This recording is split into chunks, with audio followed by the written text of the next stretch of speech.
Welcome to my channel. आज के इस वीडियो में मैं आपको सिखाने वाला हूं कि आप अल्जीरिया के विज़िट वीज़े के लिए किस तरह अप्लाई कर सकते हो। अल्जीरिया जो कि एक अफ्रीकन कंट्री है और इसके लिए कौन कौन से डॉक्यूमेंट्स रिक्वायर्ड होते हैं और इसका वीज़ा फ़ीस और इसका जो प्रोसेसिंग टाइम है, सब कुछ मैं इस वीडियो में डिस्कस करूँगा। सबसे इम्पोर्टेंट बात कि आपने ये वीडियो बिल्कुल भी स्किप नहीं करना। हो सकता है कि कोई भी इम्पोर्टेंट पार्ट मिस हो जाए। और ना ही आपने किसी भी एजेंट को हायर करना है और ना ही आपने किसी को भी कोई एक पैसा देना है। आप खुद अल्जीरिया के विज़िट वीज़े के लिए अप्लाई कर सकते हो। चलते हैं लैपटॉप स्क्रीन पर और मैं आपको स्टेप बाय स्टेप ये प्रोसेस करके दिखाता हूँ कि आप खुद किस तरह अल्जीरिया के विज़िट वीज़े के लिए अप्लाई कर सकते हो। आपने गूगल पर आ जाना है, यहाँ पे लिखना है MFA.gov.dz। आपने एंटर करना है। आपने जैसे एंटर किया, ये आप फर्स्ट वेबसाइट देख रहे हैं, मिनिस्ट्री ऑफ फॉरेन अफेयर। ये अल्जीरिया की ऑफिशियल वेबसाइट है। आपने इस वेबसाइट पर आना है। ये आप देख सकते हो, ये है अल्जीरिया की ऑफिशियल वेबसाइट। आपने इसी वेबसाइट पर आना है, बाकी आपने किसी भी वेबसाइट पर नहीं जाना।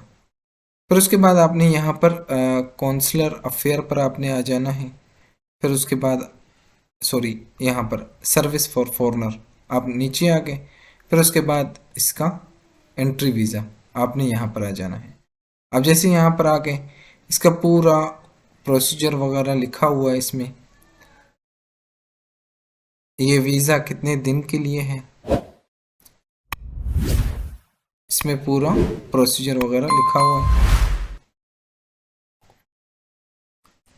अच्छा, अगर आप टूरिस्ट के लिए या किसी और के लिए, या तो आप 90 डेज़ के लिए आप जा सकते हैं, 90 डेज़ स्टे कर सकते हैं आप। और इसका जो प्रोसेसिंग टाइम है वो है 28 आवर।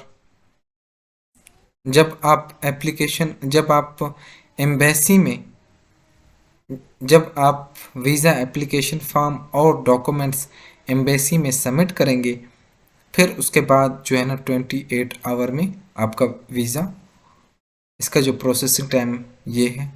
फिर उसके बाद इस पेज पर आपने आ जाना है। फिर उसके बाद आपने यहाँ पर आ जाना है। ये आप देख सकते हैं वीज़ा एप्लीकेशन फॉर्म, आपने यहाँ पर आना है। ये आपने यहाँ पर जैसे क्लिक किया, ये आप देख सकते हो, ये है वीज़ा एप्लीकेशन फॉर्म। आपने ये वीज़ा एप्लीकेशन फॉर्म डाउनलोड करना है। आपने ये वीज़ा एप्लीकेशन फॉर्म डाउनलोड करना है। आपने ये वीज़ा एप्लीकेशन फॉर्म डाउनलोड करना है। जब आपने एप्लीकेशन फॉर्म ये डाउनलोड कर लिया अल्जीरिया का, ये वीज़ा एप्लीकेशन फॉर्म है टूरिस्ट के लिए। जब आपने ये एप्लीकेशन फॉर्म डाउनलोड कर लिया, फिर उसके बाद यहाँ पर आपका जो भी है सरनेम, आपने वो सरनेम लिखना है। आपका जो भी सरनेम है, आपने अपना सरनेम यहाँ लिखना है, एज पर पासपोर्ट ही लिखना है। फिर उसके बाद आपका जो भी गिवन नेम है, आपने यहाँ पर अपना गिवन नेम लिखना है। फिर उसके बाद आपने यहाँ पर अपनी photo, white passport size photos white background आपने यहाँ पर अटैच करना है। फिर उसके बाद आ जाता है कि एज़ पर गिवन नेम, जो भी आपका गिवन नेम है आपने यहाँ पर देना है। फिर उसके बाद डेट ऑफ बर्थ आ जाता है।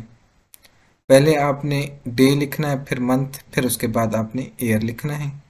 फिर उसके बाद आ जाता है मैरिटल स्टेटस, जो भी आपका मैरिटल स्टेटस है आपने वो ही सिलेक्ट करना है। अगर आप सिंगल हो तो आपने यहाँ पर टिक करना है, अगर आपने मैरिड हो तो आपने मैरिड यहाँ पर टिक करना है, अगर आप डिवोर्स्ड हो तो आपने यहाँ पर टिक करना है। फिर उसके बाद आ जाता है जेंडर, कि अगर आप मेल हो तो आप एम पे टिक करना है, अगर आप फीमेल हो तो आपने फीमेल पे टिक करना है। फिर उसके बाद आ जाता है नेशनलिटी, कि आपकी कौन सी नेशनलिटी है, आपने वही बताना है। जो भी नेशनलिटी है, आप अपने कंट्री से, इंडिया से हो, पाकिस्तान से हो, किसी भी कंट्री से हो, आपने यहाँ पर अपनी कंट्री लिखना है। फिर उसके बाद आ जाता है कि अगर आपके पास कोई और नेशनलिटी है तो इस सूरत में आपने, और वो भी नेशनलिटी आपने बता देना है।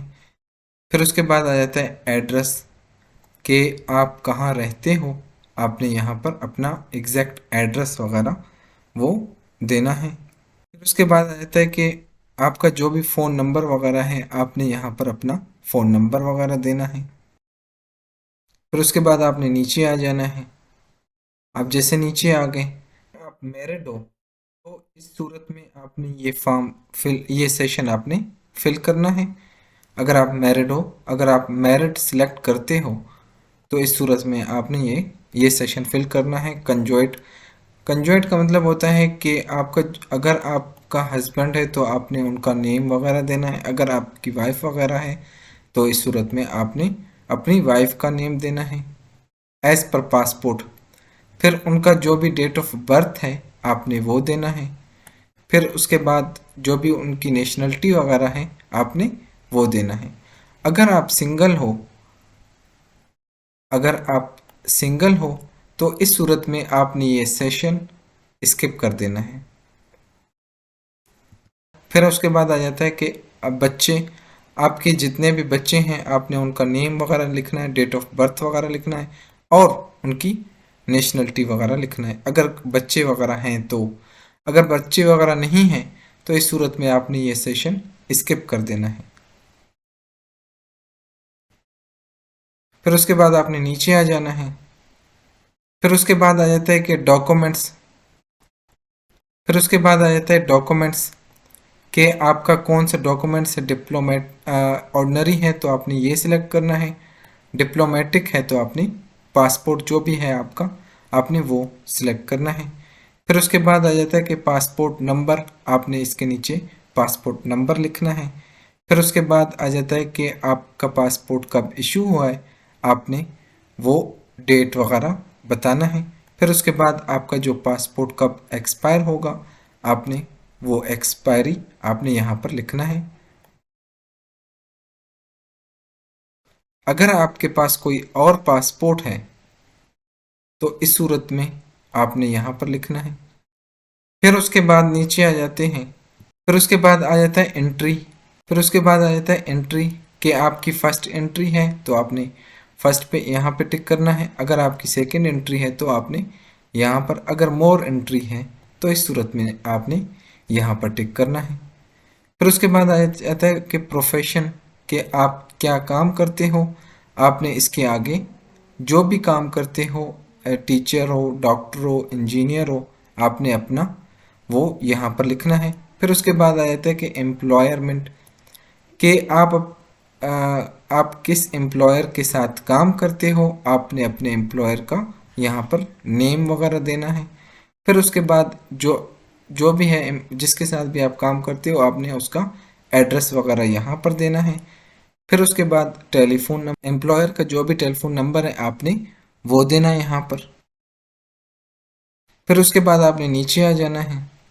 फिर उसके बाद आ जाता है कि फाइनल डेस्टिनेशन, जो भी आपका फाइनल डेस्टिनेशन है आपने वही कंट्री का नाम लिखना है। इसके आगे जो भी आपका फाइनल डेस्टिनेशन है आपने वही आगे इसके लिखना है। फिर उसके बाद आ जाता है एड्रेस वगैरह, जो भी आपने होटल वगैरह बुकिंग किया होगा आपने यहाँ पर अपने होटल का एड्रेस वगैरह देना है। यहाँ पे जो भी आपने होटल वगैरह बुकिंग किया हुआ है आपने वो होटल का एड्रेस नेम यहाँ पर, फिर उसके बाद आके आपने एड्रेस वगैरह लिखना है। फिर उसके बाद ये पूछ रहा है कि आपने कितने दिन रहना है, 30 डेज़, 90 डेज़, ये आप पे डिपेंड करता है, आपने उस पर ही टिक करना है। फिर उसके बाद आ जाता है कि आपने कब इंटर होना है अल्जीरिया में, आपने वो डेट यहाँ पर लिखना है। फिर उसके बाद आता है कि क्या पहले कभी आप अल्जीरिया विजिट कर चुके हो। अगर कर चुके हो तो आपने यस करना है, अगर नहीं किया तो आपने नो सिलेक्ट करना है।